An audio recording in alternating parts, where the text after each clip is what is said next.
Ici Paris, un Congolais parle au Congolais. Madame, Monsieur, peuple congolais civilisé, bonsoir. Le moribond régime de Sassou Denis Mathurin, parlons-en encore. Il est tellement à la ramasse qu'il inspire à tout point de vue des éminences grises de la diaspora libre, incorruptible, fière et forte. La dernière personnalité à s'illustrer n'est autre que Agathe Mabiala-Nkuka, une des rares dames rescapées du Congo à posséder un bagage intellectuel qui force le respect et l'admiration. Aza Soukanakalaka. Pour moi, qui ai pris l'habitude de scruter ces posts très instructifs, c'est avec joie et bonheur que je m'adonne à leur lecture à haute et intelligible voix. N'étant pas égocentrique et ou égoïste comme Sassou Denis, j'ai l'honneur de partager avec vous la récente réflexion de Madame Agathe qui met l'accent sur le bricolage coutumier de Sassou et ses acolytes qui prospèrent dans la gestion hasardeuse des affaires de l'État.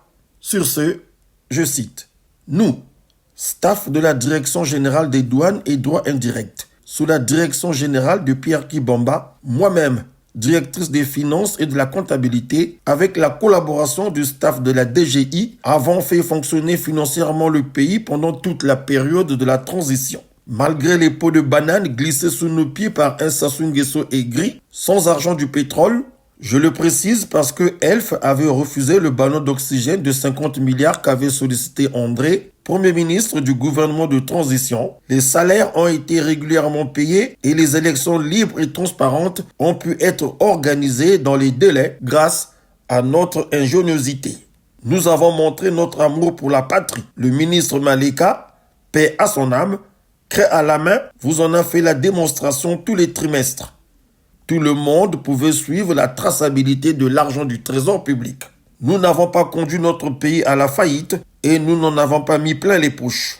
J'aimerais comprendre comment, avec l'argent du pétrole qui coule à flot, avec celui des impôts et de la douane réunis, sans compter celui issu de la vente des minerais et du bois, le clan Sassou arrive-t-il à abandonner les écoles dans un état primitif et maltraiter les enseignants? Comment expliquer qu'ils ne payent ni les pensions de retraite, ni les salaires, ni les bourses? Comment font-ils pour plonger le Congo dans le noir et organiser toute une fête parce que quelques pylônes ont été réparés? Mais c'est leur travail. Du jamais vu. Aujourd'hui, avec mes 74 ans bien sonnés, j'en suis encore à me poser la question. 2 points. Mais que peut-on faire avec l'argent du trésor public quand on ne paye pas les salaires? Quand on ne construit pas des écoles? Quand on ne construit pas des routes et qu'on n'investit pas dans les voies ferrées? Quand on ne fournit ni eau potable ni électricité aux citoyens d'un pays? Quand on ne bâtit ni n'équipe des centres de santé? Vous me direz peut-être qu'il y a la route de Pointe-Noire. Mais, chers amis, c'est d'un pouvoir en place depuis 40 ans que nous parlons et non d'un mandat de 5 ans. Si pendant 5 ans, ils ont relié Brazzaville à Pointe-Noire par la route, qu'est-ce qu'ils ont fait le reste du temps avec l'argent du trésor public congolais? Les mariages, les anniversaires fêtés 3 fois dans l'année ne sont pas un programme de gouvernement. Comment expliquer cette défection scandaleuse en bande organisée? Fin de citation. Peuple congolais civilisé, comment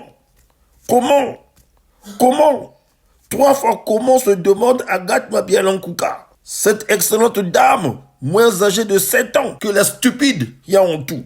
La réponse est toute simple. Hambebi Boulou Kwabi. Traduisez pour les autres, s'il vous plaît. À très bientôt. Est arrivé un moment où le Congo, pour ne parler que de l'éducation, avait atteint un taux de scolarisation de 100%. Et nous l'avons atteint aux années 80, même avant. Et puis est arrivé un autre moment où nous avons décidé de détruire. Et le taux de scolarisation a baissé.